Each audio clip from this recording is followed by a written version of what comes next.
Well, joining us live from Paris is Ukrainian politician Lesia Vasylenko. Good evening. Good evening. Lesia, is Ukraine open to negotiations with Russia? And if so, what are the conditions for that to take place? Well, look, if we consider the situation under legal terms, the only way for negotiations to be fair and open and lead to long-standing results is if these negotiations happen without the use or the threat of use of force.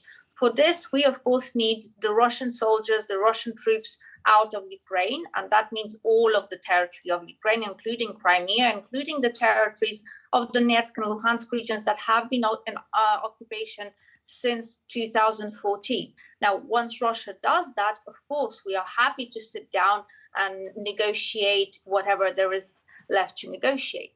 But essentially, Russia is the country who is an aggressor, who has committed the act of aggression, which is a crime under international law. They have invaded Ukraine. They are causing constant damage to not just the buildings, but to the livelihood of Ukrainians. Essentially, the actions of Russia today amount to genocide under the 1948 Convention on the Prevention of Genocide.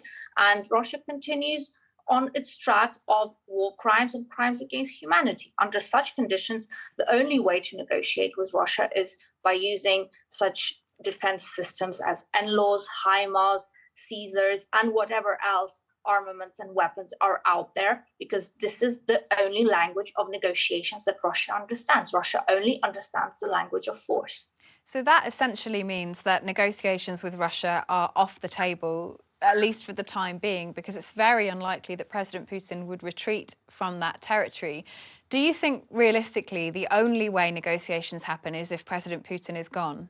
Well, I don't think that that's a solution. To be honest, everybody's sort of looking to Putin's death and almost wishful thinking about it 24/7.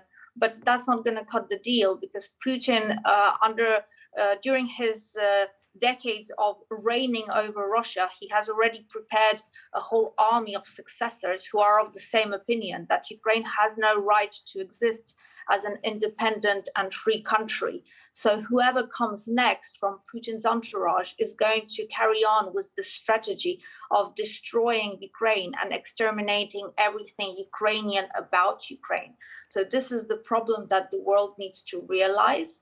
And after realizing that, there must be a collective mind put to work around how we go about securing victory. Victory not just physically by ousting Russian soldiers from the territory of Ukraine, but by making sure that Russia becomes a trustworthy neighbor, a safe neighbor to be around with, and a safe member of the international community.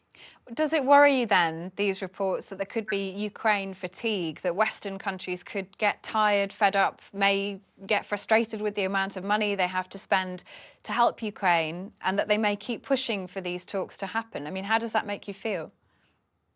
It makes me feel in a deja vu situation, because we've been through this back in 2014, 15, and 16.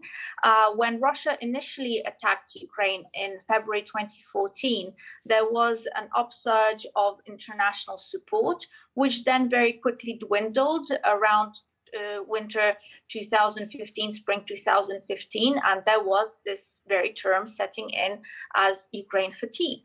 And this is what the world is about to witness now. But I'm also wishful thinking here and hoping that we as human beings, we are able to learn from the past, especially from the past, which is as recent as 8 years back, and realize that this fatigue that people might be experiencing will only lead to further losses in human lives for Ukrainians, and economic losses for the international community that is forced to live with an aggressive totalitarian Russia. And the only way to get rid of this fatigue, the only way to get rid of this constant threat, is to make sure there's a victory for Ukraine, a loss for Russia, and with that loss for Russia, a victory for the Russian people.